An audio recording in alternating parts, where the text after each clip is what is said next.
Hello and welcome to our 6th episode of Hot Thoughts Season 2. Perhaps the episode I've been the most excited for. I've been with Josh, who you'll get a chance to meet here in a little bit. We have been dreaming up an episode together now for several months, and it just worked out really well to kind of get us in this one together. And you got some of your friends on here. I got some of my friends. We have, I think, a great group of folks, and I'm very excited to dive into this topic. And before we get into introduction, so I'm going to just kind of read the room real quick. So don't introduce yourself, but I just want to know, I mean, we're in the world of kind of the coronavirus, and that's a real thing. So I would just be interested to know, like, what is it like? Because I know in Missouri and Webster, we get stuck in our echo chamber. We don't know exactly what it's like anywhere else. So maybe just a quick read of the room for people across the country to hear your area. So what's it like for you wherever you're at? And Josh, maybe you start us out. Mary Elizabeth will end us, and then we'll get into some introductions after that. So I'm in New York City. I am privileged to serve a congregation in Manhattan, and I live in Brooklyn. And in Brooklyn, things feel pretty normal. People are going about their daily lives, but with masks and distancing. Manhattan still feels a little bit quiet. So there are moments when you can kind of get a sense that the place is still hurting emotionally, economically, and a bunch of different levels. Yeah. And I'm in the middle of Boone County. I'm in rural Boone County, which is a college town, but I'm in the rural parts. So if I go into the city of about 100,000 people, there's mask ordinances. But if I go to the Dollar General about a mile and a half down the road, very few people are wearing masks. The sign on the door says that they encourage masks and whatnot. But it's a very rural community. So I get kind of the taste of both worlds, the rural and the suburban community. So I'm in northern New Jersey, and our county was the New Jersey epicenter of the outbreak of coronavirus, but we are a suburb, so we're more spread out than New York. Okay. So what that means is that, like, when you see people in stores, everybody's wearing masks, people are socially distancing in places of worship, and there are restrictions on where people can be, but if you're able to be by yourself, people are not wearing masks. But you see, if you go for a walk, people, and there's space on the sidewalk, people will walk around each other. But it has this weird sense of as normal it's going to be in this world, but yeah. People are pretty compliant with masks. I think we're all still pretty, we're all pretty nervous. Yeah. I'm in Manhattan, on the Upper East Side of Manhattan, and where I'm located is between 3 major hospitals. So when the pandemic first started and we were getting hit in March and April, it was just nonstop sirens. Mm-hmm. And things sort of quieted down, and, mask compliance has been pretty good. Social distancing has been pretty good. Stores are enforcing distancing pretty well. And then in the last couple of weeks, the sirens have started the uptick again. And that's sort of been our marker that things are sort of happening in ways that we're not seeing, but are clearly happening in the city right now. Yeah.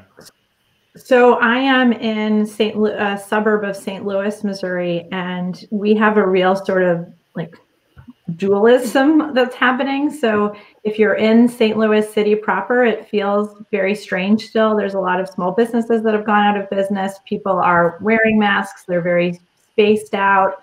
But then if you're in Jefferson County, which is where I actually live, you feel kind of like Craig said, it's a little bit more of a mixed bag. You'll see people with and without masks. You see people going on about their business. Many of the schools have returned back to normal instruction. And if you drive just 20 minutes further south, then it's almost like there was no pandemic. People don't wear masks. They're going about their business. They're just really resuming life as normal. And so it's interesting to see, as the politician, people interacting with this and trying to do what you can to make everyone feel comfortable. And so it's a lot of, I don't initiate shaking someone's hand, but I'm not afraid to shake somebody's hand. I use hand sanitizer and treat my hand as dirty before touching my face. But, I don't wear a mask in an event always if there's everybody else is not, and it's an outdoor space. But if everybody is wearing one, I'm happy to wear one. And I teach at a university, and I wear one there and on campus, even walking around outside, because that's what the rules are. So it's kind of a weird, living amongst two worlds. Yeah. Well, cool. Well, I appreciate you sharing that. Just 'cause I think this is maybe the most spread out we've been, in that we have some folks. I mean, we're pocketed in New Jersey and kind of St. Louis and Columbia, Missouri. So maybe not that spread out. The more I verbalize it, but we're spread out in different portions. So with that though, why don't we do some quick, just kind of introductions? So I know you, but our folks may not know you. And I would say as you go through your introductions, if someone else is introducing themselves, this would be a great time for each one of our guests and those watching to take a moment. You can go on my page, on our fan page, or the Hot Thoughts page. Share this onto your own thing so your group and your friends can see it. So I'd encourage all of our guests to do that. But if you're watching, take a chance to do that. But Josh, why don't you kick us off with a quick introduction of kind of who you are, what you do, and why you're interested in this topic. I'm Rabbi Josh Stanton. I am a spiritual co-leader at East End Temple in Manhattan. It's in Lower Manhattan, which is a really wonderful part of town to be in. And I'm a senior fellow at CLAL, the National Jewish Center for Learning and Leadership. And I'm so excited for a complicated conversation. I think that there needs to be real and meaningful engagement. And I love the chance to get away from cliches and to use original language all the way around to express with nuance what we're trying to say. And if there's something I love about being Jewish, it is that our tradition teaches us to navigate complexity in a pretty nuanced way, in a way that is sometimes gutsy, but is really helpful in moments like this when people are either shying away from debate or are debating in a way that is detrimental, sort of ignores the humanity of the other. Yeah. And Josh, I will say you hold a special place in my heart because of our mikveh experience in Israel. You'll always hold a special place in my heart. So I'm excited to have you on. And so Craig, why don't you keep us going? Yeah, absolutely. Good evening. I'm Craig Stevenson. My day job is I'm a lobbyist. So I get to advocate for kids' issues. I call myself a good lobbyist because I get to advocate for good issues if there's a bad issue, right? So I get to advocate on things like early childhood education, healthcare for kids, foster care and adoption issues. And it's just something I'm really passionate about. And so I advocate for a small nonprofit organization, and really my faith. I mean, we'll get into this in a little bit, but it really informs my, like, what I get to do every day and advocate for good issues, right, is combining that passion for the policy world and improving the lives of others around me, which is I think what my faith calls me to do. And so I'm a provisional deacon in the Methodist Church, and so I will go in about a month before our board on ordained ministry for hopefully what will be a final round of interviews for ordination. So I'm excited about that. Yeah, I have a son who is 2, and we adopted him about a year and a half ago. And so, yeah, the big news in my life is I may be getting, we are transitioning and potentially are having another foster placement in the next couple of weeks. So big changes in my household. Yeah. Congratulations. Thank you. Congratulations. Thank you. So I'm Rabbi Rachel Contraster. I'm the Deputy Director at TRUA, the Rabbinic Call for Human Rights. We're the moral voice of the Jewish community. So we're a national organization. We represent 2,000 rabbis and cantors across North America, and we advocate on human rights issues, which means that like that intersection of what is in the public sphere, which is what is political, and our faith is like constantly what I'm privileged to do every day. You know, I went to rabbinical school, and through my work, I've discovered I probably should have been a human rights activist. So I get to do both. My favorite work is the work that I get to do, really serving as an ally to human rights campaigns and reminding people that that rights are not, and I think this is a really deeply religious message and sort of a guiding point for me, which is that like human rights are not something that are earned. They're the ceiling. They're not the ceiling. They're the floor. And that's actually really hard to live out. And that's, I think, what our faith calls us to do, is to recognize that when we say we have shared humanity, or however we phrase it, like that is something that's a basic, and that can be really hard. And so grappling with that as an activist and as a faith leader has been really important to me. I'm an ordained conservative rabbi, and I live in Teaneck, New Jersey with my 2 daughters who are 10 and 12, which is pretty remarkable. And they're both going to be taller than me soon. And our big news is that we are one of those families who acquired a pandemic dog. He's 3.5.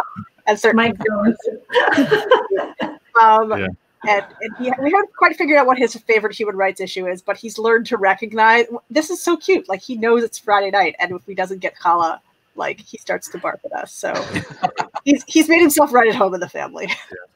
Quickly, Rabbi Raquel, so being a conservative rabbi, that's different than being like just for the non-Jewish audience. Could you quickly just dive into that? Because you said it quickly, but maybe our audience doesn't know. Sure.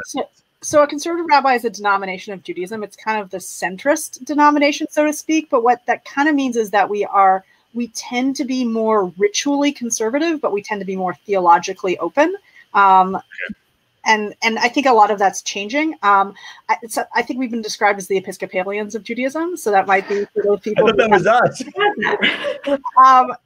That might be your reference, but so we're not the most liberal ritually of the denominations. And I would say that, like, for us, social justice and politics as part of our religion is a newer thing that we discovered. I think for the reform movements, like where Josh is, it's much more like integral to the life of the community and it's become more so in our denomination over the years. Cool. Thank you. Hussein. Hey, thanks for having me on, Danny. Really appreciate it. And glad to be here. My name is Hussein Rashid, in Manhattan. Used to be the capital of the world. I will still hold that title, but I think we're sort of losing our luster at the moment. I wear multiple hats. I'm a part-time professor of Islamic Studies. I'm currently teaching at Union Theological Seminary and at the New School for Social Science Research, or what used to be the New School for Social Science Research, now simply the New School in Lower Manhattan. I work as a consultant on religious literacy, cultural competency with foundations, NGOs, nonprofits, etc. And I am an itinerant preacher. I travel around different Muslim communities, offering not leading services, but offering talks, community teachings, and so on around the country. So I'm glad to be here. Theologically, I sit very firmly in Shi'i justice theologies, which puts me very much politically to the left of Uncle Bernie, who, I see very much as a good center-right political person, as he's in most of the democratic world, aside from the United States. So. Awesome. Thank you. And then Mary Elizabeth, would you wrap us up? Yeah, sure. So Mary Elizabeth, and my biggest and primary job is I'm mother to 6 kiddos. We've got 4 who joined us through birth and 2 who joined us through adoption, ranging in age from 2 to 15. And I happen to also be a politician. I'm an elected representative to the State House, and I'm an attorney. I work for the Thomas More Society, which is, I was trying to look it up because I always butcher what the saying is that the firm has, but basically we do appellate level and Supreme Court briefing work and representation for clients at the intersection of life, liberty, and religious freedom. I like to introduce myself, I think, from a religious standpoint, as obviously my name's Mary Elizabeth and I have 6 children. I'm going to shock you all that I'm Catholic, right? Like, nobody's going to be surprised by that. My mother named me after 2 of the sort of heroines of our faith, and my middle name is Anne. And so she must have known that I was going to need all the help I could get with these powerful children. So, I also teach at Jewish University as my sort of 4th hat that I wear. Yeah. Oh, and the strange thing about me, as my big news, is I have a chicken allergy, so I'm out on the wings. And although I grew up in Texas, I don't eat anything spicy or hot. So I'm going to have tortilla chips and queso. Hey, I mean, You got to do what you got to do. So cheese makes everyone happy, I think that's right. Exactly. It's the one thing we can all agree on. I bet we'll find more. I think we will. So I would say I am very, very excited again to have each of you on. This is a conversation I've been really interested in. I've been growing in my own understanding of kind of faith and politics, the intersectionality of that, and what that looks like. And so to have each of you on to talk about kind of your religious perspective on that, I think is actually going to be really, really cool and really, really interesting to dive into. And it's going to give us a much broader perspective than just a bunch of Christians or just a bunch of rabbis or just a bunch of Muslims, anyone, like, right, like, or politicians, right? Like, let's talk about it from across the spectrum. And so I appreciate each of you being here. And so we're going to get ready to dive into question number 1. But before we do, we all have to sauce. And so I think, Mary Elizabeth, you have queso. Do you have different quesos or do you have one queso? I just have one, but it's really good. All right. You got to do what you got to do. So so I've got the thought sauce. It looks like, do you have a Yellowbird sauce over there? Yeah, it's a Yellowbird, the habanero. And that's one of my I'm a vegetarian, so I'm just going to drink some habanero. Craig, what do you have? I'm starting super mild. I've got red hot sweet chili. Okay. Rabbi Raquel? So I have habanero mango aioli, and I'm eating it with rice so that I don't spend aioli. That's it. Nice. That's going to take the cake as the most interesting form of something spicy. We haven't had an aioli yet. And then Hussein, what do you have? Similar to Craig, I have grandma's sweet chili sauce to start off mild and work my way up. And I'm doing it with bread to cut the spice before I go to bed. I love that. So give it a shake, put it on, take your shot, Josh. And then actually, Josh, you're going to start us off as our kind of lead-off batter here. And so, Rabbi, the question's to you. When did you first step into the world of politics? So, I mean, you're a rabbi, but politics, one of the things I've appreciated about you is I feel like politics has been a part of your kind of, for lack of a better term, rhetoric or whatever you're kind of diving into. And I've loved that about you. So kind of, but when did you first say, this is where I want to dive into? And for everyone else, kind of, you'll get a chance to answer it as well. So I grew up in the Washington, D.C. area, and which is affectionately called LA for ugly people. And I loved it, actually. Growing up was incredible. The people we just had over for dinner would be experts in rocket science and the engineering behind rockets, or they would be experts in pandemic research, or there would be experts in labor policy or whatever. It was an amazing place to grow up. And so I think politics pre-existed my own consciousness as a human being. What has been more complicated has been figuring out a voice that does have political aspects that is primarily that of a rabbi. Religion and politics intersect in many ways, but it's different to speak as a faith leader as opposed to as an individual who's interested in politics. I think the first time for me that I started working to do both was 2011, and we were in New York City and approaching the 10th anniversary of 9/11. And in the midst of everything, there was the terrible effort to denigrate a Muslim community that happened to be near ground zero. And they started calling the proposed Muslim Community Center a monster mosque, a victory mosque, a million different things. And I found myself speaking as then a rabbinical student in defense of a Muslim community, because, by the way, your child is amazing. Sorry. I was speaking as a rabbinical student in defense of a Muslim community on the basis of my own religious tradition. The core thesis was, if we're going to say that some people can't worship in a particular location, what is the end of that? Who is really safe to worship anywhere if we're going to say that somebody can't build a house of worship on the basis of some trumped up notions of what it represented? And these were some of the most moderate and progressive Muslim leaders. Hussein, far be it from me to Jew-splain Islam to an actual expert of Islamic studies, but I was really up in arms. And it was my first time as a rising rabbi it was my first time expressing myself in politics and saying that we need a religious voice in the public sphere, speaking out on behalf of a religious community, even if it's not my own. Josh, I'm trying to remember. Is that when we first met? I think I met you then too.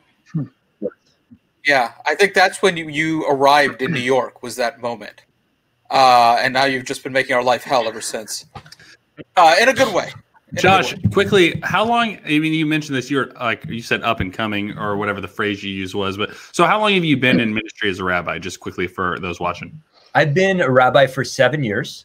and rabbinical school is 5 years. So I think I was like a fourth-year rabbinical student or a third-year rabbinical student at the time. And obviously, rabbis and math don't mix so well. But I was sort of finding my voice and finding my way as a rabbi who is not yet ordained, but all of a sudden getting closer. And Josh, it was, did you go right from college to rabbinical school, or how old are you? I know how old Craig is. He's younger, but just. So I'm 34, and I did go straight from college to rabbinical school. I studied everything but religion in college, and it's kind of nice to have that broader lattice work. Yeah. But it took me a long time to catch up with classmates in rabbinical school, many of whom had been on this course for a decade or more by the time that they entered and made it official. Did you have like a reversion of your faith, or did you always know that was your path?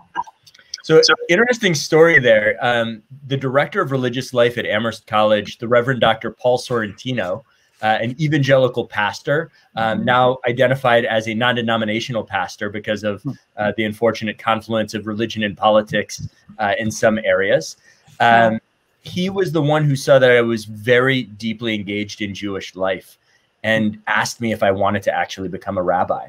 And I thought that I was crazy because, you know, evangelical pastors should be trying to convert me, not affirm my tradition.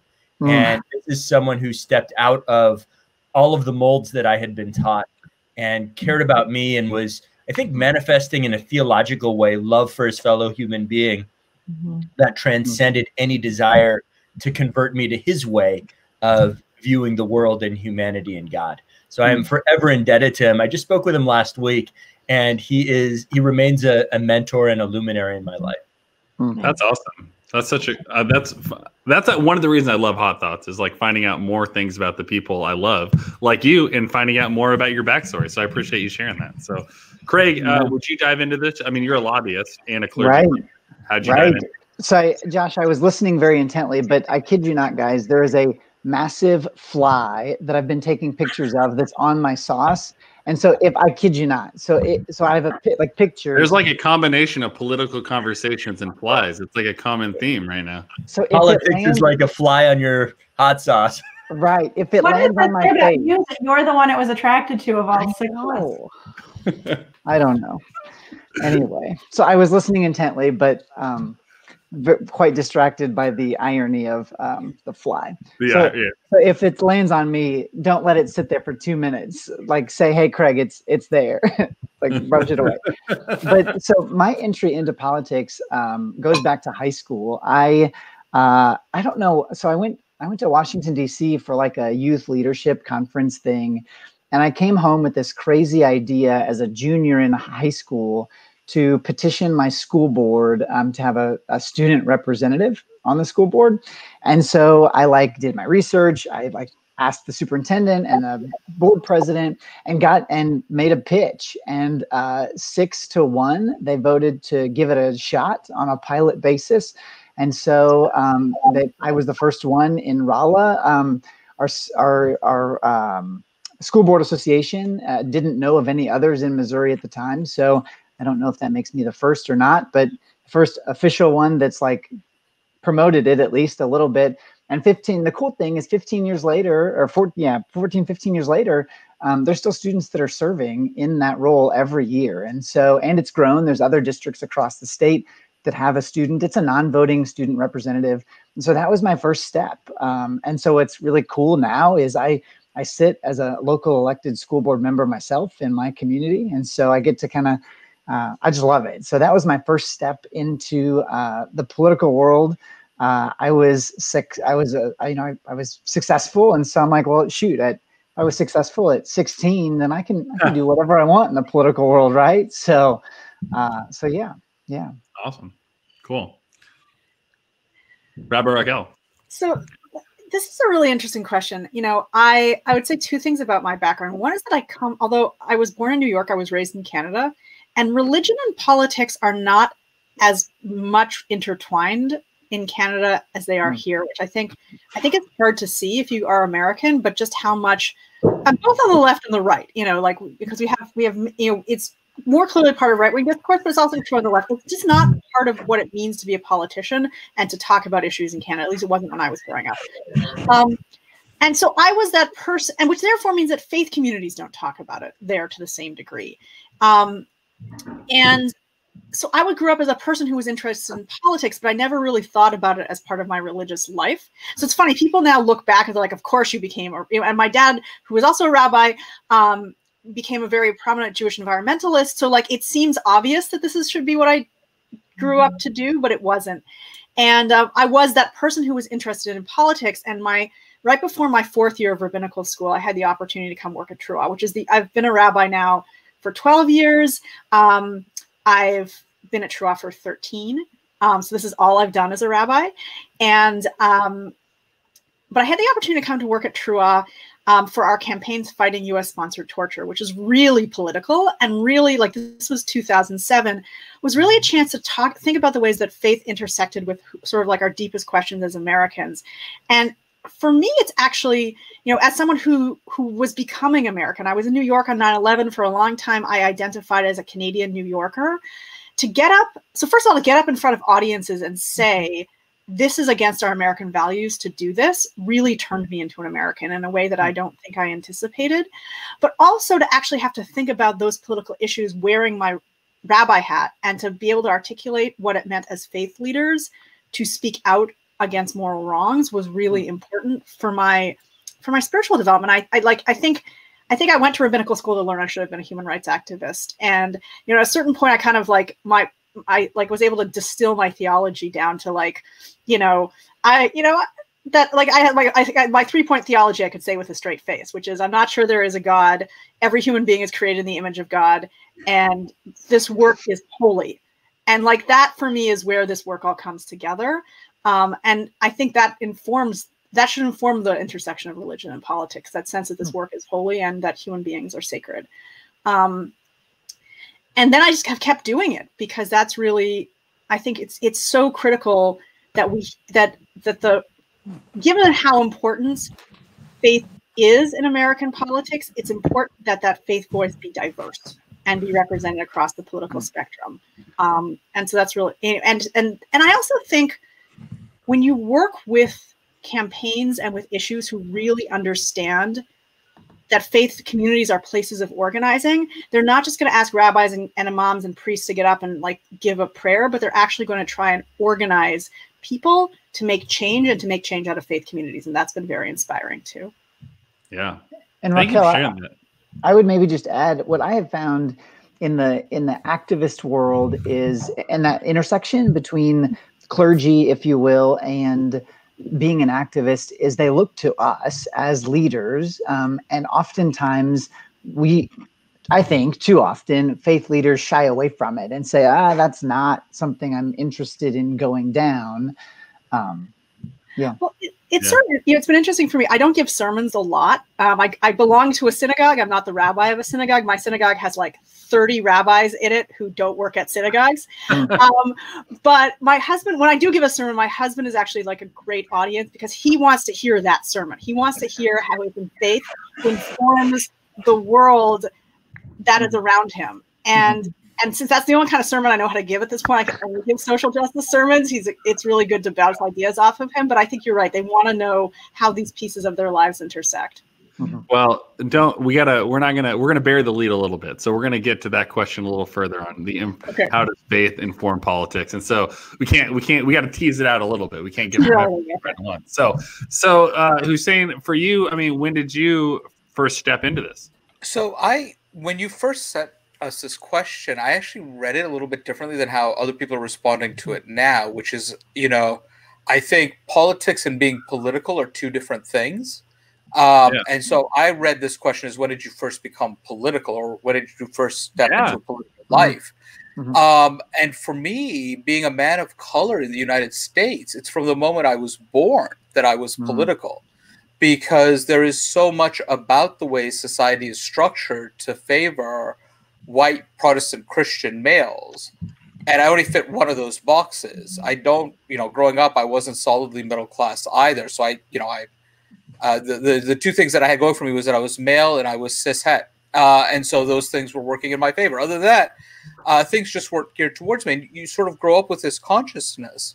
You don't necessarily have the language for it, but you sort of are aware in the ways in which you are made different in the society. And all of that is political, right? It's cultural, it's political, it's legal, it's the ways in which everything is structured. So for me, it's really from the moment I was born that I was political. When did I enter politics, I think, which is how I'm hearing my colleagues enter it, respond to the question. You know, I grew up high school, New York, did Model UN, and was sort of really aware of politics, and worked in a county human rights commission that they had for high school students. But probably the big entry point into formal politics was I had started blogging when blogging was a new and shiny thing in the early aughts. And I had written something about Iraq, and, you know, we should be going into Iraq, but then after we were in Iraq, I'm like, well, you can't actually make a country where a country doesn't exist, because Iraq is not, you know, it's an imagined country, more imagined than other countries, but not imagined by its people, imagined by people outside of the country. And talking about how to do that. And somebody from the Howard Dean campaign reached out to me and said, well, can you, at that time, Governor Howard Dean was running for president. This is before the famous or infamous New Hampshire yeehaw, which I don't think was a yeehaw. You were gentler times. Yeah, I know. Just that was a scandal. That was considered scandalous, right? Now we don't even bat an eye at paying off porn stars illegally or legally, you know.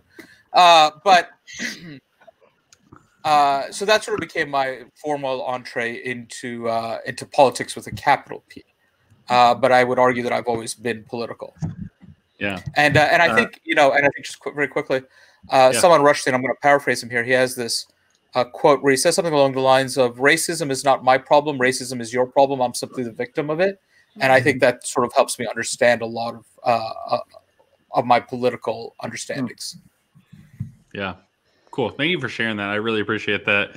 And I will say, I already think, I don't want to like shortchange you, Mary Elizabeth, because you haven't gone yet, but he's saying your sense of humor of dryness might be my favorite, of like just to just slip in like some sarcastic stuff in there. I was about it. So I appreciate it. I'm a New York Doctor Who fan. You know, I mean, you just can't. So Mary Elizabeth, would you wrap us up? I mean, you're obviously a politician, but when did you take your first step into it? Well, so I also didn't hear that question initially in the same way. I heard it the same way that Hussein did, and was thinking about how the intersection of, and again, I don't want to sort of bury the lead, but trying to think about as a whole person and who we are made for and what we're made for, and how does our work within and of the world as people of faith interact with that. But we'll talk about that more later, I guess. So I'll talk about when I got involved in politics. We had a lot of lawsuits in our little suburban town that was taking place. And it was like, guys, this isn't rocket science. We need somebody to review the policies. And we had a strong city administrator form of government. And so I said, well, I'll just run. I'll do one term, you know, on city council. We'll review the policies. We'll hire a city administrator. The lawsuits will stop. The end. Well, it turns out that worked. And so I did that from 13 to 15. And then I was doing some other things. When we adopted our youngest son, there's a 6-year gap. The first 5 were born and adopted in 6 years. And then it took 6 years to adopt our youngest son. And I was running a startup. I got bought out. The long and the short of it is I didn't know what I was going to do professionally next. And so I came home in 17 and was literally rocking the baby and thinking about what am I going to do next. And there was a special election to fill the seat that I now serve in.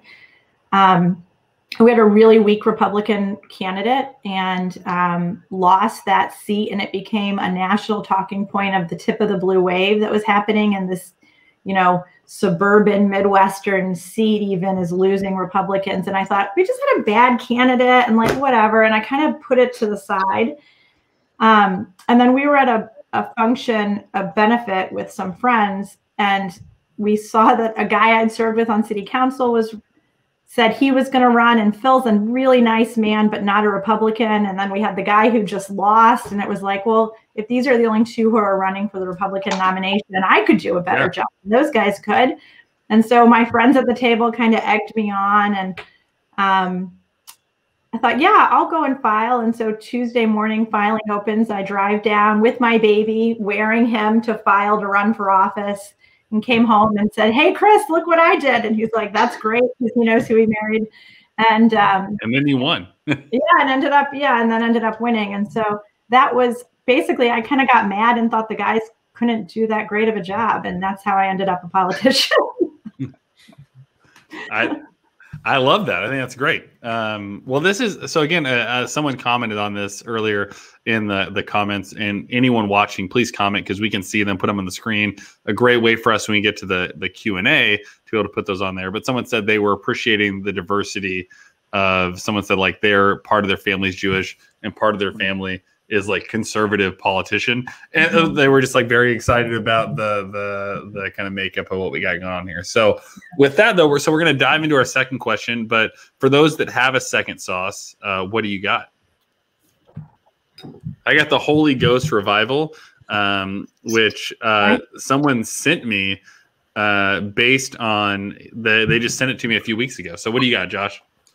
I got Queen Majesty, red habanero, and black coffee hot sauce. Okay. Craig, what do you got? I have Gerb's brand peach with Carolina Reaper wings. Ooh, that sounds hot. It's going to be hot. Yeah. I Raquel? have ghost pepper jelly. Oh. I mean, as much as I want everyone to know I love Hussein's humor, your sauce collection is up. It's just rocking my world right now. I was going to say, Raquel, did you just get a gift certificate at Stonewall Kitchen? Is that what that's happening? We went to Maine on vacation. My twin sister lives up there, and like part of driving home is stopping at the Stonewall Kitchen outlet store. And so we were there in August, and we stocked up. So it's great. Popular in our house. Yeah. What do you have, Hussein? I've got Trader Joe's Sriracha. Okay, and then actually, my husband brought me Ancho Reyes Verde Chili Poblano liqueur. I love good cocktails, and so he made me a cocktail and brought me a spicy. I love that. That's amazing. Well, take a bite, and then I'll throw the question on the screen. And Josh, why don't you start us off? At what point, and we've all dove into this a little bit, but where did you, let's dive more into the pithiness of it, the intersection of faith and politics. At what point did you realize that was a thing? And maybe if you want to take it further than the question allows, like that's written, like how did you start living into that every day? Like how did your faith start? And I know you kind of already spoke to that, and so maybe you want to say something else, but what do you think? So there were some moments growing up during the Oslo peace accords and the peace process between Israelis and Palestinians that stood out to me as a kid, then in a conservative synagogue. And Dennis Ross, one of the U.S. peace negotiators, was a member. Tom Friedman, a well-known New York Times reporter, was a member. And so just like walking into shul, walking into synagogue on a Saturday morning, and all of a sudden, like people had things to say to each other that were pretty well informed and articulate. And I didn't know if it was random that my synagogue, you know, it's a DC area shul, so it's not totally surprising that it would have folks involved in geopolitical events and affairs. But it became very clear that my synagogue had a unique window into that process. I also remember one particular sermon by the senior rabbi at my synagogue, which was about an anniversary. I think it was back then, maybe the 30th or 40th of the Second Vatican Accords. And I had no idea what that was, but he summed it up for people in a sophisticated way. And then those of us who were teens at a time, that essentially a 1 billion person community that used to hate us theologically does not hate us, and that we should be incredibly grateful and also understand the significance of an imperfect but very, very important set of accords within the Catholic Church. And I thought that that was fascinating. And so it seemed clear to me by the time I was a teenager, there was enough religion and politics in my synagogue that I was just aware of it in an ambient way, that Jews were not just a faith, they were also a people. And inherently groups of people have political needs, especially when it comes to peace and fighting anti-Semitism. And so I found both of those to just sort of pop in my mind. My teenage brain was able to latch on to them a little bit. Yeah, for me, I think, you know, that at what point did I realize, I think for probably back to like confirmation class. I mean, like as a junior high kid, because in the Methodist church, you know, and being like having a bent towards policy, like there's no reason, like I always talk about the and describe Methodism as like our governance structure is like the United States government structure. It's kind of this 3-branch thing, because we were kind of birthed around the same time. And so a big part of our governing document is the social principles.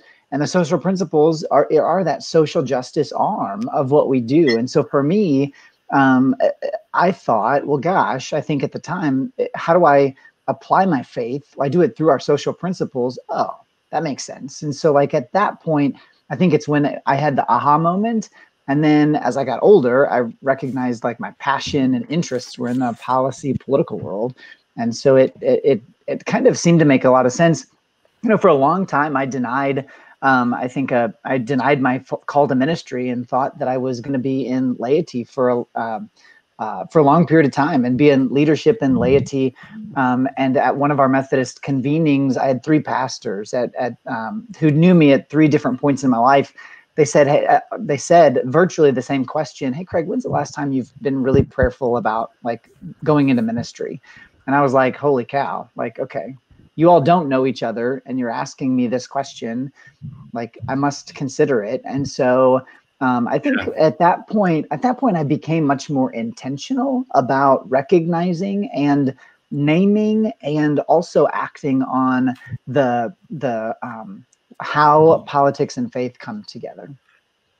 Yeah. Well, Craig, I told you this the other day when I had you on my other podcast, that you are by far the nicest and most genuine. And there are few people that I'm like, you need to go into ministry. You're a guy that needs to be United Methodist pastor. So I'm very excited that you are in this with me, because the world is a better place because we have you in the ministry. So I appreciate you doing this with us. So just to be the 4th voice to affirm that. So I appreciate that.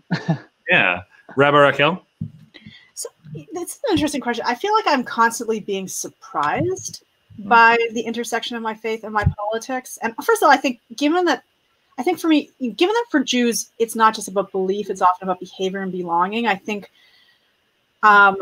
constantly meeting people for whom their Jewish background or like their sense of Judaism is about their engagement in politics or in justice work really enables me to see different ways of being Jewish. But I also think for me, like the intersection of my work like is a consistent way back to faith for me.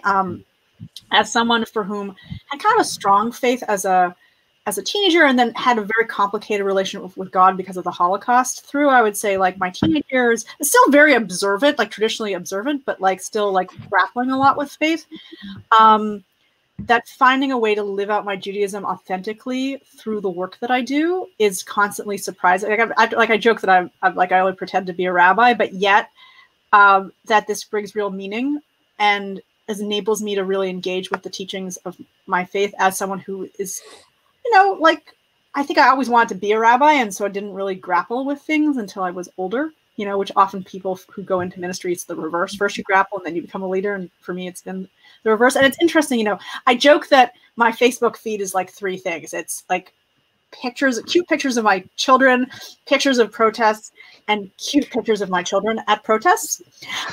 There's a lot of them, but like right now, especially in the fall, like I tend to get a lot of like Facebook memories that are protest photos, and just realizing that like the way I've been in community with people, other people of faith as well, by living out our faith in this intersection of faith and politics. What's been coming up over the past week is when we were all in Ferguson together in 2016. And so that's really interesting for me, that this is just a constant process of saying, this is who I am as an activist, and here's how it's coming back to intersect with my faith and being. I'm still always a little surprised by it and how much it matters to me and how much it makes Judaism compelling to me. Can I ask you a quick question? No, sorry, Mary Elizabeth, please go. Go right ahead. Do you mind if I ask? I was just going to say, can you talk a little bit more about the intersection of being and belonging? Because as a Catholic, culturally, that identity is very important to so many of us, in the same way that I think I see an analogy with Judaism too, where it's almost people don't know how to see and be a part of the world outside of the faith and Catholicism. No, I think that that's really true. I think so.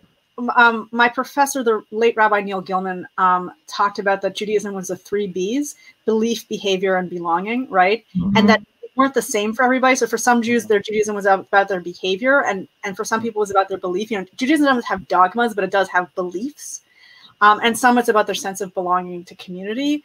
And those are always like moving around. I don't, like, for example, I don't think that like some people would say that the behavior piece would be strictly traditional Judaism, but I don't think that's necessarily true. I think it can be a way of being in the world. And for some people it's about religious behavior, some it's about, you know, ethical behavior. And I do think that that is one way in which I think Judaism has more in common with the sort of cultural heritage of, you're right, of being Catholic than it does with with Protestantism in other ways. Yeah. No, so I agree with you. It's an interesting way to think about it. I would say that I could do a whole episode on those 3 words. Actually, I use them all the time: believe, behave, belong. And what I like, at least what I appreciate about Jesus, is it's the opposite. It's like belong, and then you maybe believe, and then hopefully you behave, which is like the whole reason I do my thing, right? Like flipping that, like it's just I use those 3 words all the time. But the question I had for you was, you said you were in Ferguson. So are you talking like here in St. Louis? Is that what you're talking about? Yeah. So I came for a weekend of action in 2014 in October, but one of my rabbis is Rabbi Susan Talvey, who's been very, very active in Ferguson, and her friendship with Reverend Tracy Blackman, and the, you know, really their support of the communities of color who were protesting. And Susan said something really important, which I tell everybody, which is like, when she tells people find your Fergusons, she says what she means is you have to engage locally now and build relationships now. That when things get rough, that's too late. It's not too late, but that's not when you start asking yourself, how do we make change in our community? The point is to get involved now. And I think that's been a very important teaching for me, especially like this spring, when I worked with a lot of Jewish communities who suddenly were like, in the wake of George Floyd's killing, like, what do we do? And I was like, talk to people here. Like, don't go somewhere, do something here. And especially at a time when you can't travel, right? This is when you engage with your community and reach out to the people in your own community now to make change, because you need to build those relationships before there's a problem.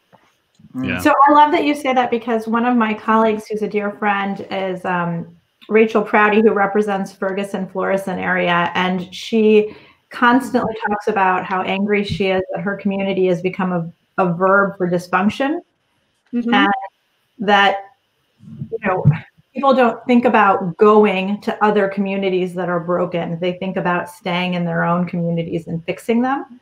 And that she just talks about that over and over and over again about, it kind of reminds me of the whole too about, you know, don't remove the splinter from my eye before you take out the plank out of your own. You know, it's like, listen, we have to deal with our own communities, and not that it's bad to engage at a national level, but she has such a visceral reaction to people using negatively this community that's grown up in and allowed as a verb for dysfunction. Yeah, you might, I mean, so Mary Elizabeth, you'd have an interesting take on this, but I mean, like, so St. Louis is the ultimate articulation of that, though, right? Like, I mean, we're so many divided municipalities. Like, we're so uniquely divided. Like, I think about me, like, I live in Webster Groves, the most adjacent kind of suburb or municipality to the city. But it's so, I mean, to that point, right? Like, we talk about these things, but we don't actually engage in them. But we love to, like, kind of look at, like, hey, that's the splinter in your eye, the log in my eye, right? Like, so, I mean, it's just an interesting, like, I think St. Louis, one of the things, I'm not originally a St. Louisan. I don't know if you are. No, I'm Texan. I married in. Oh, yeah, you're a Texan, right?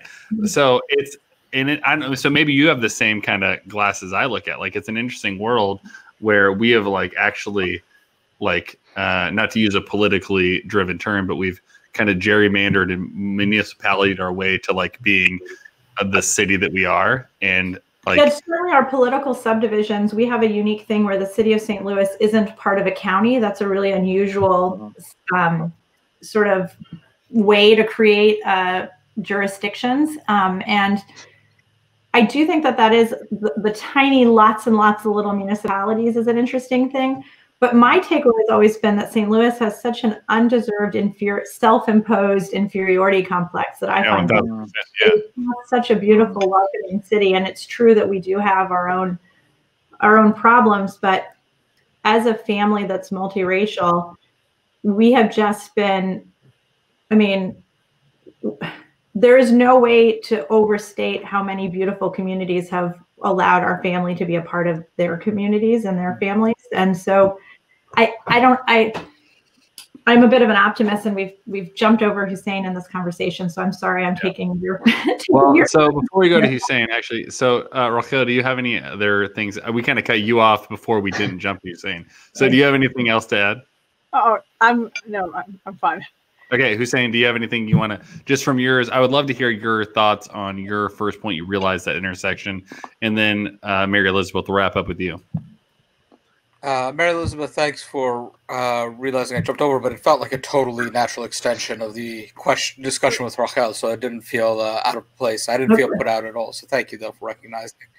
And I think, actually, Mary Elizabeth, your question to Josh earlier on is relevant to my response here about when he came into his Judaism, because I think this intersection between faith and politics for me, I was born Muslim, I was raised Muslim, but I did not come into my Islam until I was away at college and away from my parents and away from my family, which was, like, for most people also the first time I could vote. And so that was probably the point in which I was thinking about faith or religion in politics in a meaningful way, simply because I don't think you can claim to be religious and separate it from any other aspect of your life. I find that, particularly within the so-called Abrahamic faith, a very difficult thing to do. You can't neatly compartmentalize. Now, of course, we see this with politicians all the time. It is quite possible to say, as a matter of belief, I do not eat pork, but that does not mean I will legislate against pork in the United States, right? That we can make that distinction, right? It's sort of the old Kennedy canard, and would he be beholden to the Pope? And again, it's very interesting how religion plays out. We start, in the 60s, we have a Catholic would be too beholden to the Pope, and then we have John Kerry coming along, and he's not beholden enough to the Pope. And Biden is Catholic, what? So it's this very, Simpsons-esque moment where you're like, this has only been in 2 generations. Like my mom actually remembers the whole Kennedy thing. So, the ways in which we think about religion and politics has been fascinating to me. But again, similar to the ways in which I think race informed my political consciousness, the way the United States is set up to really marginalize or to treat non-dominant religions as sort of odd or special, whether it's Catholicism, even within the Christian tradition, whether it's Catholicism, or as we saw with Governor Romney, or Senator Romney, I should say, and Mormonism and Christianity, right? I mean, then to have Jewish candidates or Muslim candidates or Hindu candidates or Sikh candidates, right? I mean, it just becomes problematic.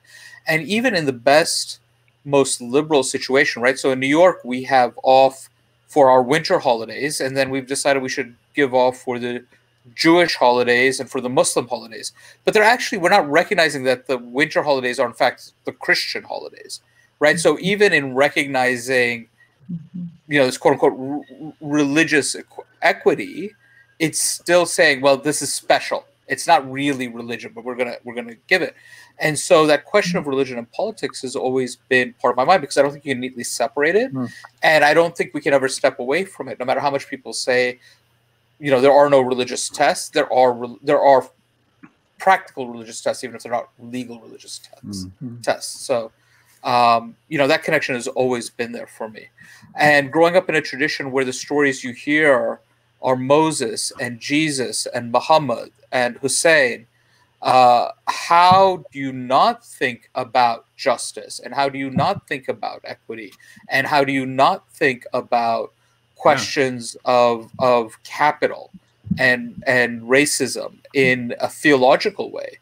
Because this is what, as a Muslim, our prophetic figures have always been coming up to preach against these evils, and yet why wouldn't we think about it? Why is it even a question that we would separate out from the way in which we see the world and which we construct our politics? It's good. That was good. I mean, you don't need my affirmation, but I appreciate you sharing. That was really good. So Mary Elizabeth, would you wrap us up? Just so again, I know you've kind of had a chance to dive into this, but with kind of realizing your intersection between faith and politics, you're a politician, you're Catholic. When did, other than like sitting at a trivia night I met or whatever it was, or the fundraiser, and realizing you had to step in there, like what was that moment for you that you had that kind of catalyzing intersection? Yeah. So for me, I think a lot about how we are not made for this world, right? So I think a lot about how, as a Catholic, my biggest goal is to know and to love and to seek to serve God in this world and in the next. And I that's my entire purpose. And how do I accept the gifts that I've been given to use them for humanity, but at the same time understanding that we live in a fallen world, and so I have an obligation. It's like the faith and works kind of Protestant Catholic dichotomy that you're in. But if I know God, if I love God, if I am loved by God, then I have an obligation to love others, right? And so how do I do that, and how do I best use my gifts and talents? As a conservative, I think a lot too about, I don't always think that government is the right place to do that, but certainly it's an incredibly important force in our lives. And so it's important that we do have people of character, that we have people who have those shared values. But it's not, I really do struggle a lot with what is that appropriate intersection, right? And so we know that, I think a lot, and fundamentally too, I'm a taxable estate planning attorney. Before I started doing appellate briefing, that was my background. And so the tax code motivates people's behavior a lot. And I see that, is that necessarily a bad thing? Probably not. I would guess most people on the panel would not think that there's a problem with motivating things that we collectively decide is the common good for that. But that doesn't necessarily mean that common good has to be as my faith. I really struggle with that a lot, frankly, because I have a personal responsibility to my own, to be true to the gifts that I've been given, to use them the way that I think is right. But I also think that God doesn't really care that I'm a state rep. Like, he doesn't need me to do this work, right? Like, if God wants the work done, he's going to have somebody who does the work. And so, I don't know. Yeah, no, it's good. Say more about one point. I was really interested, sort of grabbed by something that you said in particular, which is that God's love of you necessitates your love of other people, or something to that effect. Yeah. Do you mind repeating that and expanding on it? Because I found that really interesting, and I would love to hear more. Okay, so I think that the natural reaction to being loved is to love in return. And so I'm going to be really vulnerable and share my biggest, my most authentic prayer. I had a wonderful father, and I have a really wonderful husband. And so God the Father is easy for me to imagine. I understand that that's not the case for all people. But when I'm really praying, I picture myself sitting in God's lap and being held like a little child, the way that I hold my children. And I just rest in him.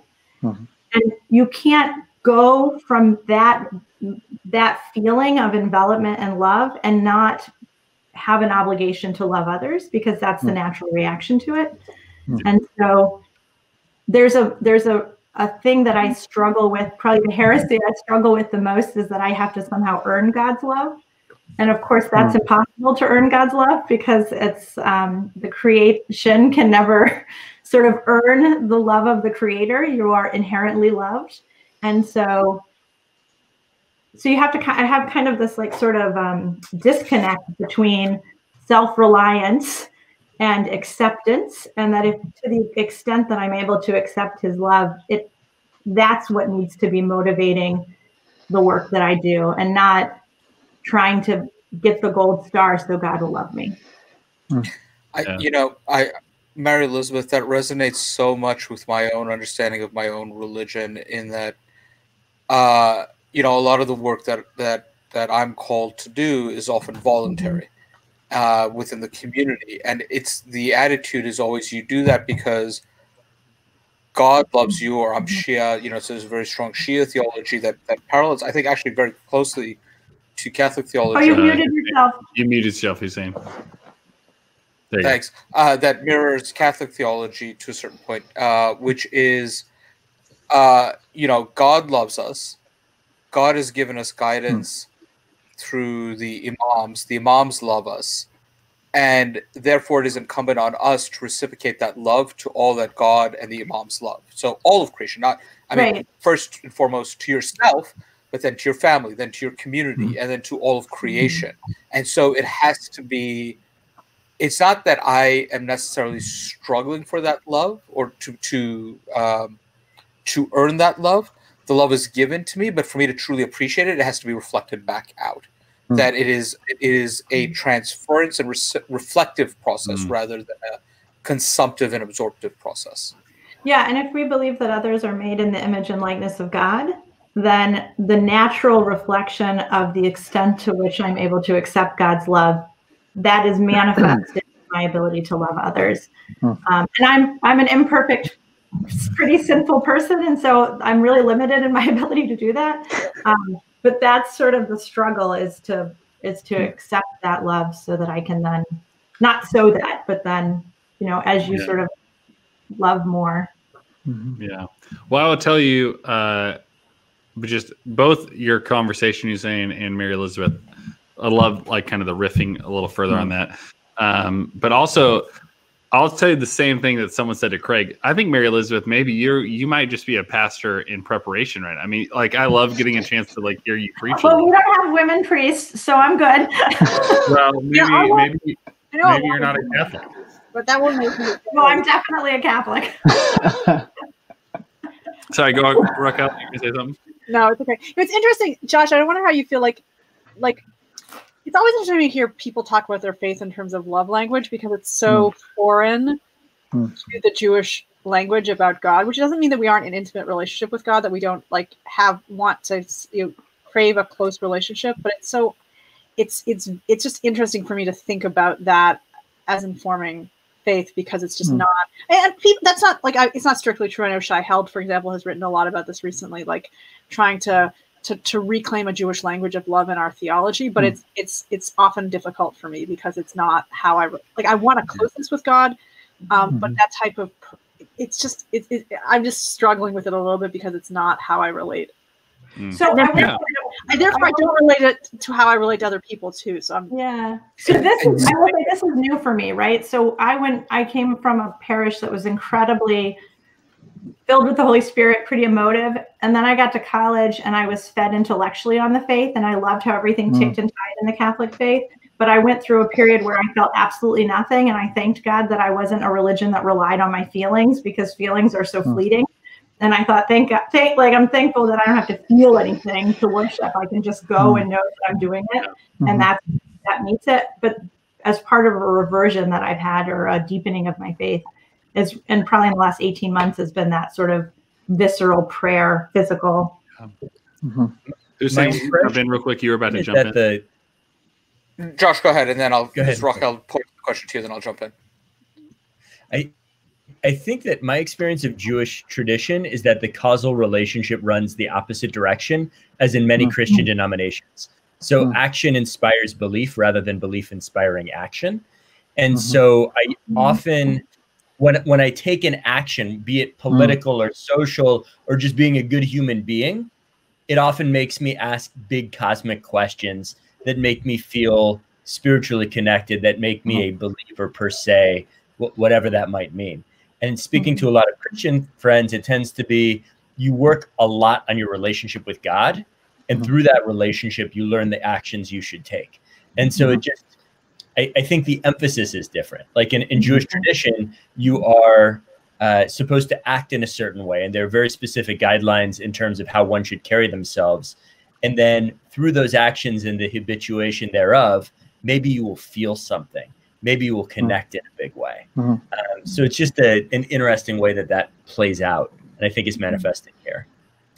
I think, Rachel, on the question of love, I think as a Muslim, I think I've got some of those same concerns, not I think we are much more comfortable with love language, but I think in English, love language is often Christianized or is understood as Christian, right? So, you know, I think those of us in New York, we probably know Reverend Jackie Lewis, who does this conference called Revolutionary Love, right, which comes from a very strong Christian perspective. But we also have another friend who comes from the Sikh tradition, Valerie Kaur, who's written a book called Revolutionary Love. And it's grounded in Sikhi, it's grounded in the Sikh tradition, but it sounds, just the title, not the content, but the title sounds like it lands in a Christian way. So even talking about love in this way with Mary Elizabeth, and I believe it 100%, but I'm also cautious of the fact how it lands for people outside of my tradition.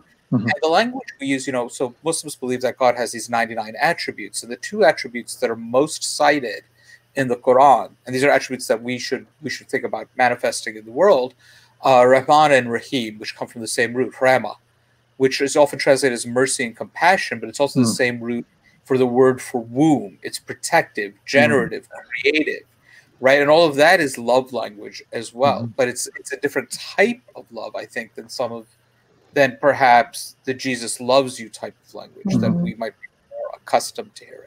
Right, so I don't think it's any less loving. But it's a different understanding of what that means. Well, and I know that in hearing Methodist pastors preach on love and the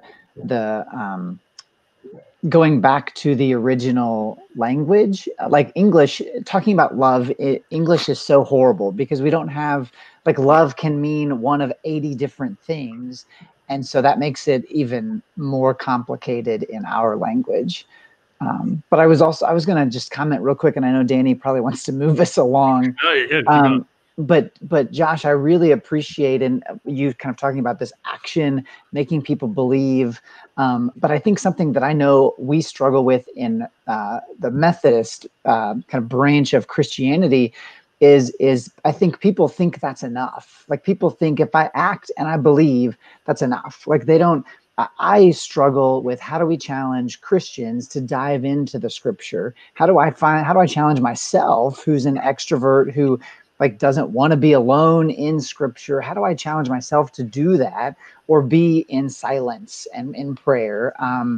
Because I think we in the Methodist world, at least, I think revert to, I've done this great action. I went to Africa on a mission trip, and I, not necessarily have this white savior thing, but like, I did these great works, and this is really important. And so I come back, I'm really jazzed. I want to share how I feel, but I don't think that's enough. I think we're called to do more. So, but Danny, I know you probably want to move us along. No, I think it's good. This whole conversation is maybe the most interesting to me that I've had in the last 5 years. I mean, I think this is a conversation that sits so heavy on all of our hearts. I mean, how do we interact with God? How do we interact with love? How do we interact with the law? Right? Because I have lots of different thoughts of that, right? Like, how do we interact with politics in the midst of that? I mean, those are super, super formative questions. And what I've appreciated about each and every one of you is sharing your perspective on that, because I think everyone kind of comes at it from a really interesting connective point, but there are kind of these legs that branch out like a spider. It looks a little different in my branch, and there are things that each of you said that I was like, man, that's the best thing I've heard today. Another thing you said, I was like, man, I'm not sure that I can subscribe to that. But I think that's what's interesting about faith and religion and all of this is it's maybe not as cookie cutter as we've made it. And so I appreciate just so Craig, to you, I'm not trying to move it on. So I appreciate each of you saying that. And Josh, were you going to say something? I can see your lips moving. Yeah. One thing that popped, by the way, that pertains directly to religion and politics. Two thoughts. One is how great that we're all connecting about religion, because it feels like that's a much easier path to connection right now. Politics is a giant logjam. The other thing you mentioned was love and law. And that's actually a fascinating point of contention and intersection between Christianity and Judaism. Jews often experience rules that are designed with compassion as a manifestation of divine love. So some Jews really feel that law is love. And one wonders if, from the standpoint of the benign social planner, shouldn't our laws be a manifestation of love? And to Mary Elizabeth's point, you know, if we're trying to mirror some of the love that we receive from God, if insofar as sacred words and guidelines are a form of divine love for us, similarly, shouldn't our laws be a manifestation of love for each other? And when they fall short, isn't it a theological issue? Well, Locke would agree. Yeah. I think this conversation also points to some, it's like really like another meta issue around faith and politics, which is that because our faith languages mean different things and are coded in different ways, like there isn't one conversation about faith and politics. And so like you can have a politician who is saying something that's going to read differently to different audiences, right? Like I think with it, obviously it's I think it's more obvious just given the Christian political discourse, like when a Christian politician is saying things that are going to land differently in their Christian communities, but I think that's true as well in Jewish communities too. Like every politician, and do we even recognize the faith language of other faith traditions when they come out? Can we stumble accidentally? Also, I think when we say something that isn't going to land the way we think it does. So I think that it's like that to recognize that we have faiths and politics, like we have multiple discourses happening at the same time, I think is really important. That there isn't, I think that comes out especially when we tend, like for those of us who are on the political left, you know, the idea that the conversation around faith and politics is dominated by the right? And so it has certain languages and tropes, when in fact there are many tropes to faith and politics, and they're going to come out, they're not just going to be sort of a more right-wing Christian politics. I mean, that's certainly a large part of it, but there are going to be different faith languages. And I think the more diverse the US becomes both culturally and religiously, we're going to have to learn to recognize other people's faith traditions as part of what they're saying as politicians. And a non-faith tradition, right? I mean, that's the other thing I find really striking here is that we don't have anyone representing what is becoming quickly the majority of Americans, which is the nuns, N-O-N-E. Yeah. Well, that's my bad as the host, so I apologize. No, I don't mean that no, I'm just kidding. I'm being a smartass. So, hey, I'm actually gonna skip a question because I was gonna ask how does faith inform politics, but I think can we do a double dose then? Yeah. So please just take a double shot. So eat one real quick while I kind of set this up. You don't have to introduce it. So just kind of throw your sauce on there. But I think you all have done a really good job talking about how faith informs your politics. We're going to do some audience questions real quick. And so I have some that are in comments. I get some in text messages. So I'm going to try to throw them up in all of them. So I'm going to try to hunt them down real quick. So here's the first one. Do you feel pressure to make political stands from a faith platform? So I know for all of us, can we just do like this, like thumbs up, like just see?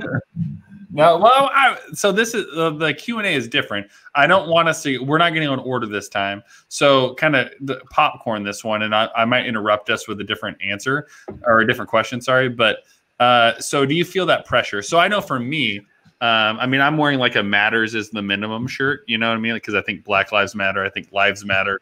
But like, I would probably never wear this preaching in front of my congregation. And I also know my congregation watches this. But there is this weird tension I navigate of like trying to figure out how do I do that. And so that's my honesty and vulnerability in that, like saying like I navigate where do I make those stands every day? Like Hot Thoughts is my chance to kind of make those places. But for you, all of you, and for you, Mary Elizabeth, you have an interesting place because you are political. And so it's the flip side for you, maybe where does religion or where does faith inform it? But any of you jump in, maybe I'll take 2 or 3 of you and then we'll go on to the next one, but kind of throw it out there. Do you feel pressure? So I'll be happy to start. I think that there's a difference in nuance, and I like how Josh talked about nuance earlier on the lead in because I think there's a difference in like a political stand and a policy stand from a faith perspective. And I try to separate the two and recognizing that I'm like in a nonpartisan role and in a really what's more of a policy lens role in a secular job. And so do I feel pressured to take a political stand? No, because I think my faith informs my policy, and the politics is like the nuance of like what I have to choose from, I guess, or what I have to work with is how I view it. Yeah. Cool. I want to echo Craig's point is, well, there's a legal issue about, what you can tell people from the pulpit. And I think most of us know what those lines are. But I also think that, at least for me, part of what my religion teaches is that you should be able to make smart ethical choices if you are informed. And so my job is to inform you what our religion says about certain things. So if I'm going up, I may not necessarily talk about this political moment, but if I'm telling you the story of Moses battling Pharaoh, and Pharaoh who's building, taking enslaved labor to build these massive buildings, and is sexually licentious and cheats on his wife, and is going out, and you start getting visited by plagues where there is disease and water becomes undrinkable and children are dying. I don't think I necessarily need to be much more explicit than that while still just teaching from my religious tradition. And I come to Moses a lot because Moses is the most frequent story, the most common story in the Quran, which I think surprises a lot of people, but it's a good Torah commentary. That's great. So for my rabbi friends here real quick. So this is just my question for you. Do you, I'm trying to find it real quick. So do you think, I mean, you guys both preach, Rachel, you said you preach less frequently. Josh, you preach every week, I think, right? Like, I tune in maybe once a month to your thing, just so you know. So I watch once a month. But do you think religious communities should, on a weekly basis, discuss politics? Like, is that a thing you feel like? I mean, we're talking about, like, should we talk abortion? Should we talk border patrol? Should we talk Black Lives Matter? Should we talk, like, economy? Like, when it comes, I mean, you could pick anything, but when it comes to politics, do you think, and actually, Mary Elizabeth, I'll let you wrap us up on this as a politician. I would love to hear your thoughts on what you think religious communities should do about this. But from our rabbis and kind of preachers, what do you think about this?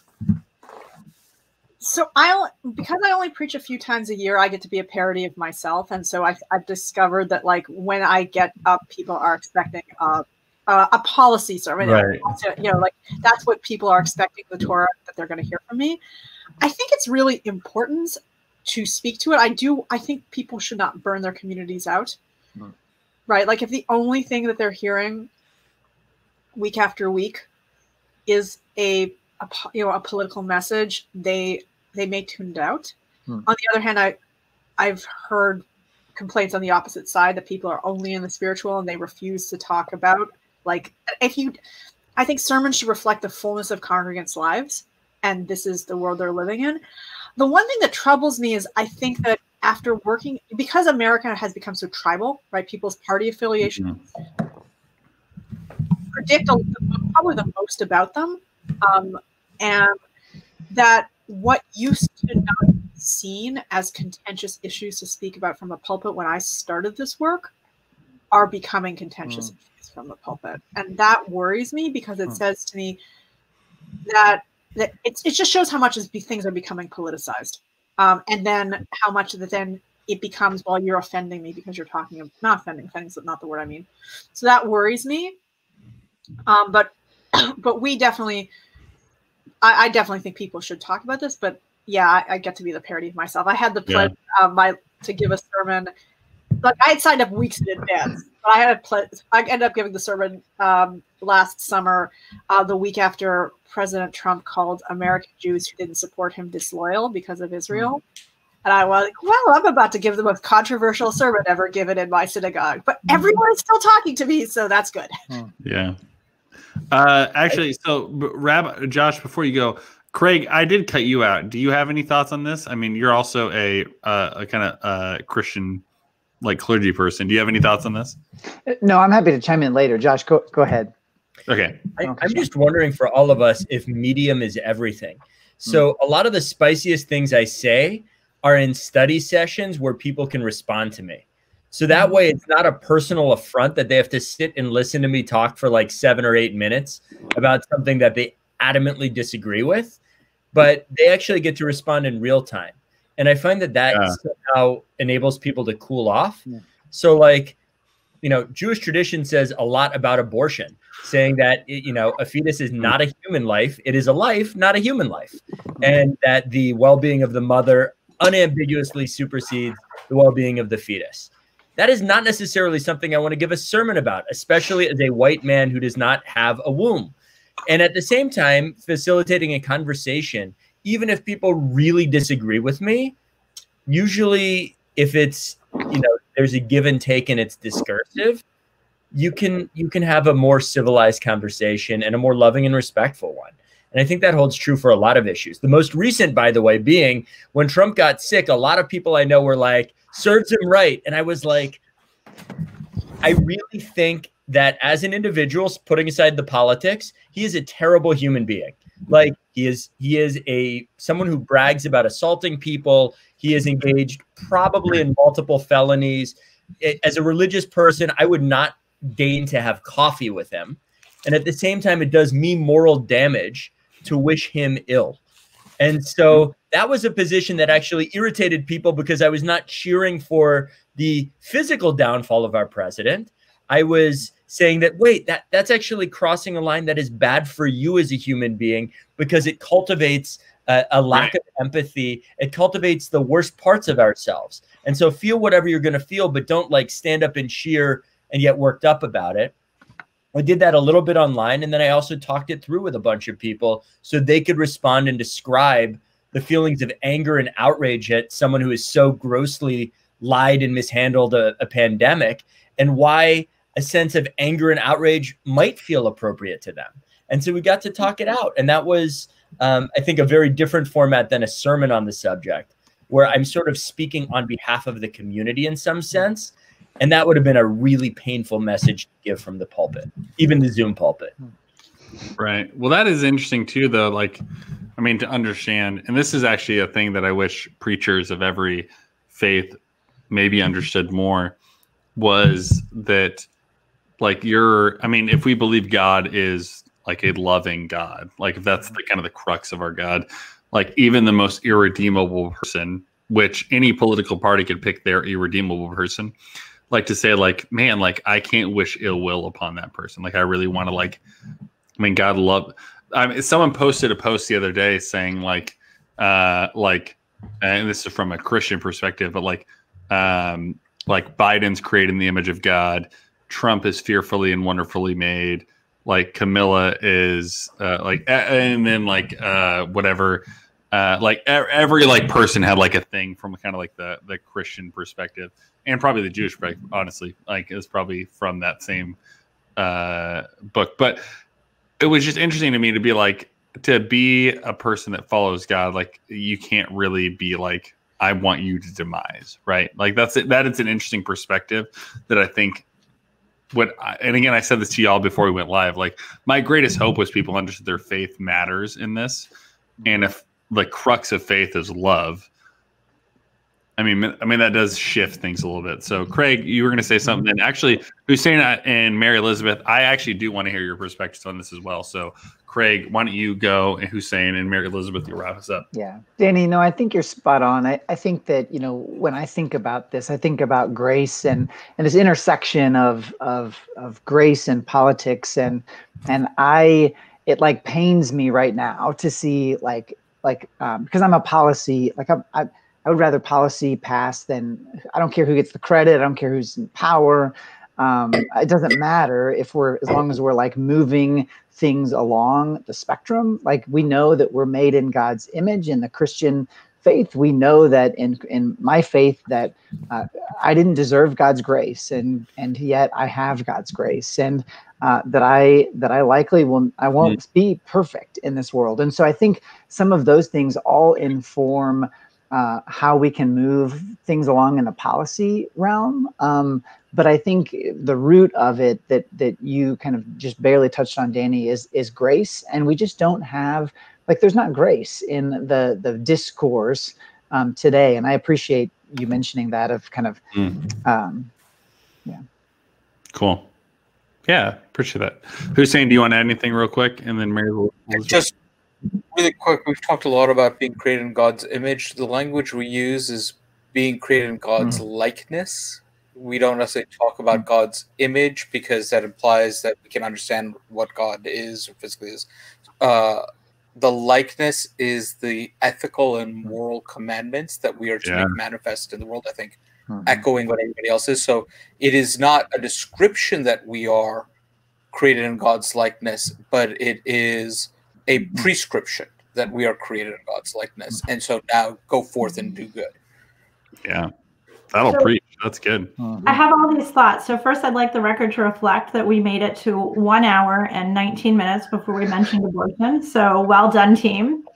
Yeah, exactly. So the quote that keeps coming to my mind kind of in this conversation is attributed to St. Augustine, although it's disputed that he said it, that hope has two beautiful daughters, anger at the way things are, and courage that they won't be the same.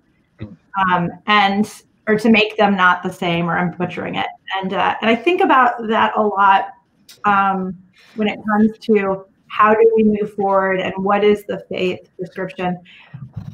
I do think that a lot of times our faith communities are hesitant to directly speak to a certain person or a certain policy because they're worried about losing their tax status. And I think that's a really odd thing for faith communities to worry tremendously about. And I worry about that being a guiding principle and not the gospel or the sacred text of your tradition. I think that it's important that our preachers do speak about the issues of the day because we're all grappling with them. But by and large, when I'm listening to the sacred scriptures and to the gospel, I think that the idea that God would have said those words or given us the stories and tradition, and somehow we wouldn't figure out how it meant if you could talk about what those were, is a little bit thick, right? It's a little bit like Christ walked the earth 2,000 years ago, and the Catholic Church prevails. And it sure isn't because we aren't a bunch of sinful, crazy, terrible people, right? I mean, like, we have bishops and cardinals who have raped children and covered it up and taken tithe money from the poor to pay off. And my voice is going to shake because I'm so angry that that's happened and that it continues to happen and be covered up. And yet I'm still a Catholic. And you might say, how could you not have moved from the church? But I believe that the Catholic faith is true. And I believe that the words that Jesus Christ said are true. And so it supersedes the sinful vessels that carry the message. And I think a lot about how God uses me despite my own stupidity and flawedness and sin. And so when I had a real reversion, there was something that happened in my family that led me to be very angry at a family member for their sin. And through the gift of our tradition, we have confession. And so I was able to go once a week to confession to talk about how pissed off I was at this person. And my wonderful priest would say, and is there anything you would like to talk about in your vocation as a wife and a mother or a lawyer? And I'm like, no, I'm fine. I want to talk about why I'm so mad. And like doing that for, a period of time let me sort of see my own sinfulness and be able to do that. And so as faith communities, how we're able to address our own shortcomings while interacting within the world that is still broken. Like Craig said, it's like, it almost doesn't really matter how we get there if we're just, and I'm maybe the most impatient person in the world, which is why it's such a big joke that I have 6 kids and am Catholic, right? Because those are like the epitome of being a patient, long-term kind of thinker. Yeah. But I met Craig because he showed up. I filed this bill that I thought was the right thing to do. You get political capital if you flip a seat, right? So like there's political capital. And I thought I'm going to advocate for a group for people that nobody shows up for. So I'm going to do some work with sex trafficking victims, and our carve-outs weren't good enough. We were still treating children as felons and not as victims who are in commercial sex work. And I was at the hearing and I present my bill, and just like a wave of people come up behind me and to testify in support of this bill that I hadn't even talked to anybody about. I just had looked at what other states were doing, and Craig was among those people that that showed up, he had read the language and he said, yeah, this is right. This is the right thing to do. And so to me, it feels a little bit like the analogy of the faith communities and about God, and thinking like, again, not to kind of keep harping, but God doesn't really need me. He already had Craig, but he wants to use the gifts that I've had for his glory. And he wants to use my, reception of his love, I think, to reflect back love into the world. So you see less of me and more of him. So that's a little bit of a waving answer to your question, but I think we have a lot to say as faith communities of any tradition about how the society that we're all part of works, even if I don't think my voice is the one that has to be used. No, I super appreciate that and love you sharing that. And I think I was just thinking about kind of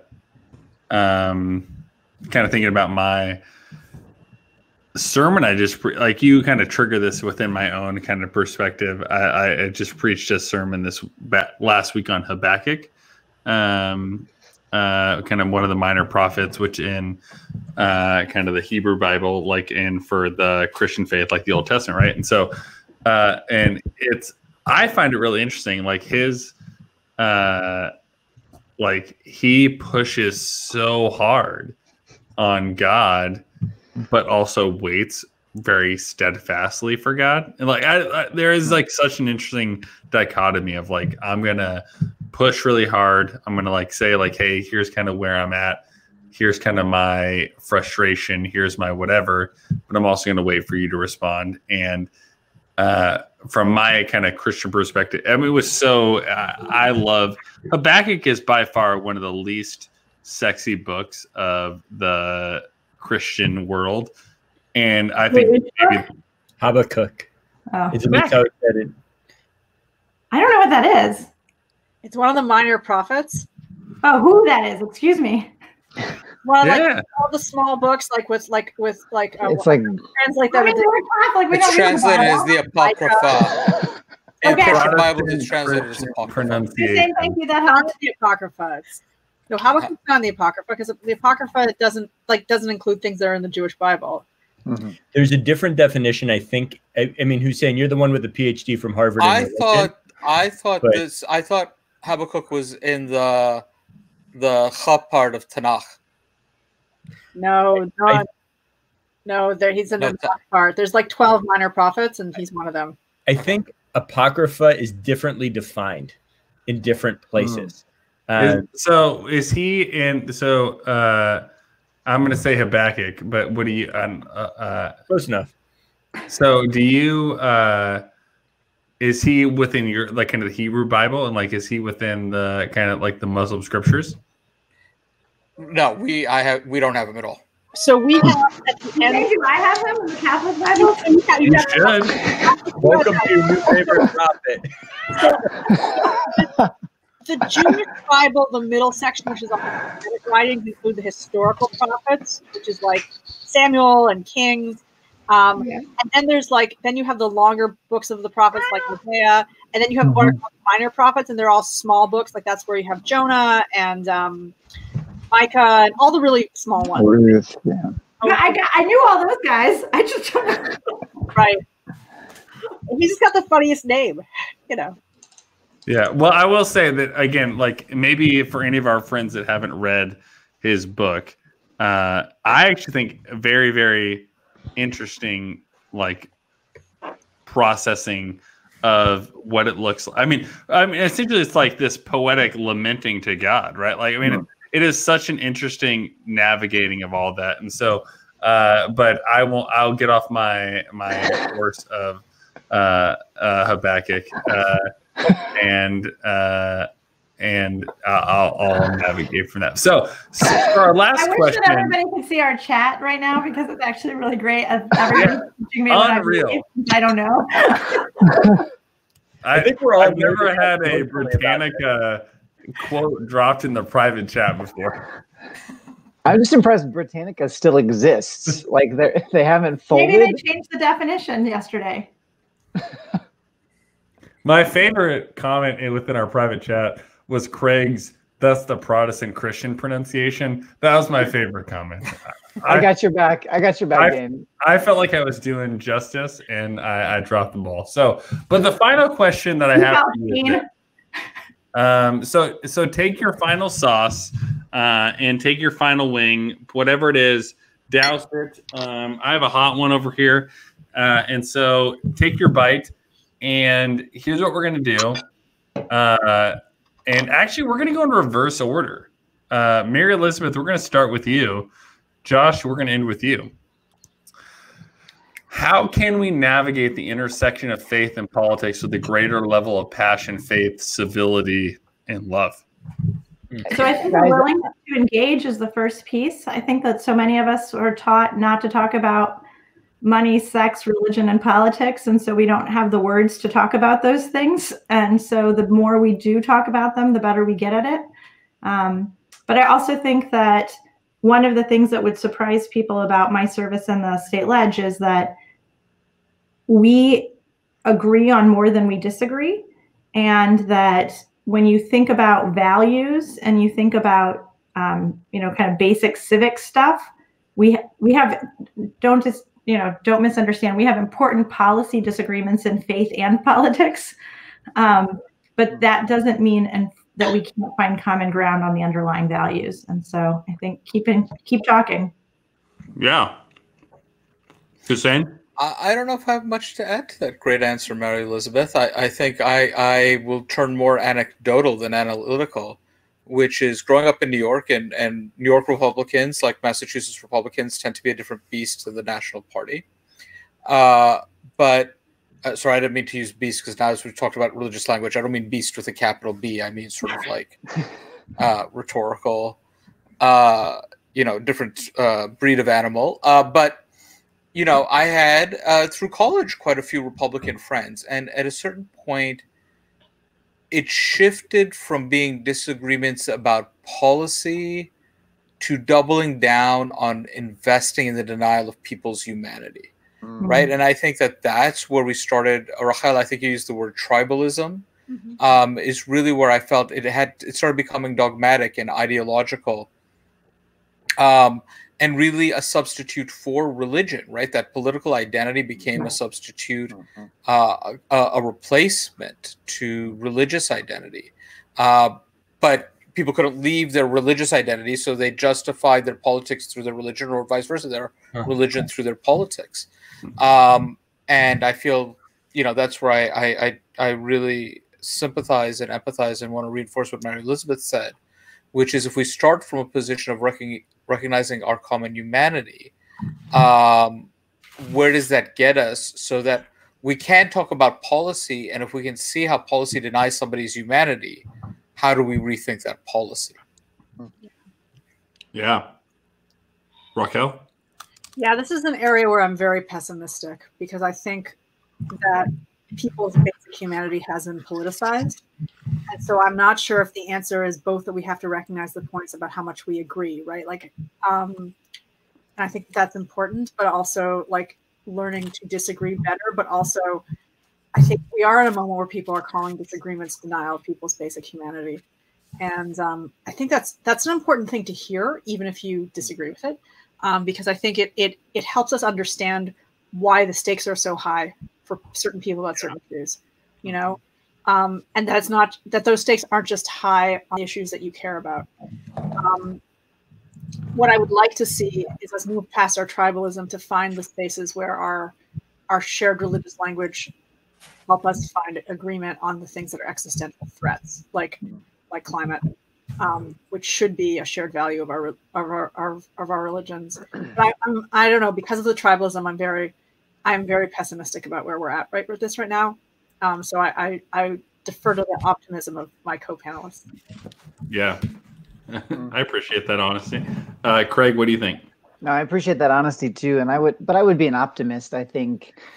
And the advice, or how can we navigate this? My advice would be, while most people are watching this on Facebook, I would not engage or be involved in talking about politics on Facebook, just because of that tribalism component, and it can get so ugly. We dehumanize people, and we can't interact with them or even see their faces. I think, how can we navigate this intersection? I think we can. I think I know that I need to do a better job of it myself, of interacting with our faith's holy texts and reflecting on what that's like, what society is dealing with today, whether that be in our politics or policy world or civility world, and what can we learn from our holy texts in our faith lives. Because I think if we engage with our texts, we will find the examples that we need to see to change, to be a more civil society. Yeah. Thanks, Craig. I wonder, hypothesis on this, if a lot of religious folks get involved in political causes because it's easier to talk about politics than religion, and it's easier to create a soundbite about politics than religion, and it's easier even to study up on political issues than religious issues. So part of me wonders if what we're seeing manifested is also a failure of religious education across many different traditions. That for me as a progressive Jew, it's much easier to talk about abortion than about Leviticus or Tractate Brachot in the Babylonian Talmud. And so the level of religious education required to speak coherently about our traditions is such that politics becomes an excuse to be religiously lazy or theologically lazy or spiritually lazy. And I'm as guilty as the next of doing that, because it's easier to write a sermon on politics than it is about a really nitty-gritty topic in my tradition.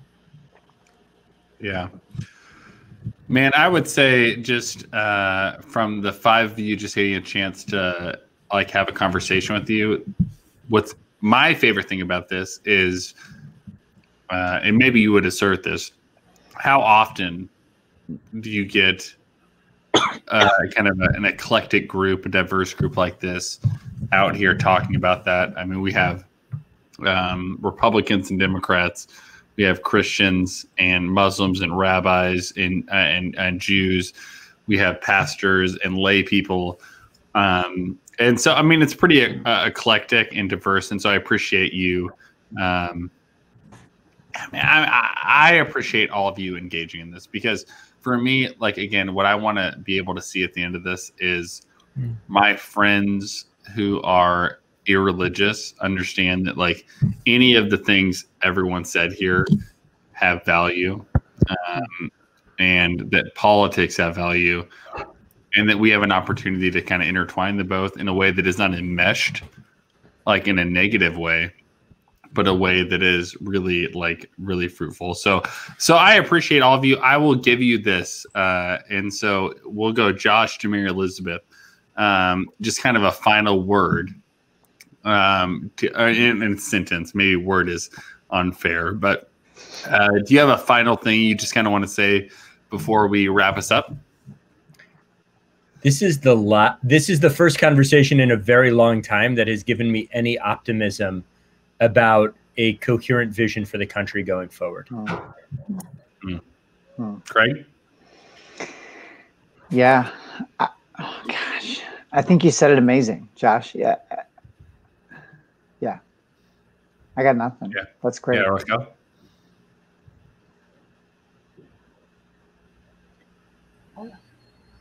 Yeah. Hussein?